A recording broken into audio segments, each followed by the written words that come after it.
बाजिसेथि बोसोरसालिया जथुम्मा दुलाराय ब्रह्म धोरोम आफादनि लोगोसे दुलाराय ब्रह्म धोरोम फोसाव आफादनि लोगोसे दुलाराय ब्रह्म धोरोम आइजो आफादनि 22थि बोसोरसालिया जथुम्माया जागासिनो दङ। दा बेनिनो सेथि सानाव थान्दै मेलनि हाबाफारि जोबनानै थांबाय। दा बेवहाय जोंहा जोंनि दुलाराय ब्रह्म धोरोम आइजो आफादनि जोंनि जानाखि मा होनो बडि बेखौ एसे सोलाय सोल' खालामनाय जाबाय। खारन 3 बोसोर जानानै थांबायमोन। दा बेवहाय जोंहा बेवहाय थांखि मेलनि थान्दै मेलनि गेजेरजों जोंनि आइजो जौगानायनि सायाव गोबां सावरायनाय जायो।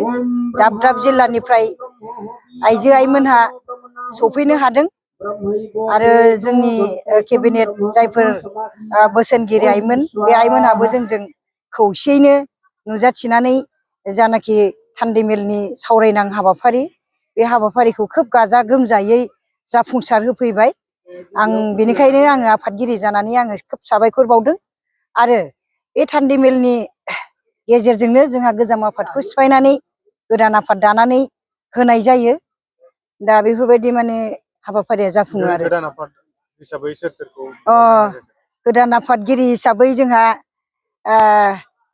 मुस्रिमा नानु बसुमतारी आइखौ गोदाननि आफादगिरि सायख'नाय जाबाय थान्दै मेलनि गेजेरजों। आरो बे आइआ सनितपुर जिल्लानि आरो गाहाय नेहाथारि हिसाबै मुगास्रि नार्जारी बे आइखौ गाहाय नेहाथारि हिसाबै थान्दै मेलनि गेजेरजों सायख'नाय जायो। आरो गासै आइ आफामोननि मदद हेफाजाबजों माने हाबाफारिया मोजां जाफुंनानै थाङो। बै गोदानै बिबान मोननाय आइमोननि माबायदि हामलायथि बावहरगोन बा माबायदि आसा खालामो दैदेननायनि सायाव? आं बेखौनो आसा खालामगोन दिनैनि बे समाव जोंनि दुलाराय ब्रह्म धोरोम आइजो आफादाबो उन जानानै गैला। जोंबो आफामोनजों समान समान मोनफ्रोमबो धोरोम सिबिनायजों लोगोसे समाज फोसाबनाय माहारि सिबिनाय मोनफ्रोमबो बिथिङाव जाहाथे जौगानाय, मोजां न'खर, मोजां गथ' गथाय, सोलोंथाइ बिथिङाव, खेला दुला, मोसानाय मुसुरनाय, हारिमु आयदा, दिनै थुनलाइनि जुगाव बाहागो लानो थाखाय मोनफ्रोमबो बिथिंनि फारसे हाबाफारिखौ जाहाथे गोदान आफादा नोजोर बोनानै सिगांनि सम बायदिनो आफामोनजों खौसेयै मावलांगोन। आं बेखौ आइमोननिसिम आङो आसा थिनाय थादों। आरो आङो बेखौनो माने खोब आइमोनखौ आङो मैयानि समावबो आं खावलायबाय थादों। आरो आंहा खोब माने फोथायनाय दङ आइमोनहाबो माने जेरैबायदि जोंनि ब्रह्म धोरोमनि नेमखान्थिजों आरो आफामोननि खौसेथि दुलाराय ब्रह्म धोरोम आफाद, लाइमोन आफाद, प्रसाद संसद, गुरुदेव कालिचरन ब्रह्म ट्रास्ट बे आफादजों खौसेयै गोरोबनानै जेरावखि थाङा जेरावबो मोनफ्रोमबो हाबाफारियाव जाहाथे जै मै माने बाहागो लालांगोन। आंहा गोबां माने फोथायनाय दं आइमोननि सायाव। मा आसा खालामो? खुलुमबाय। गिबियाव आङो दुलाराय ब्रह्म धर्म आइजो आफादनि नेहाथारिमोन। नैबे आइया जोंहा बोसोनगिरि अर्थात बारग' आफादगिरि।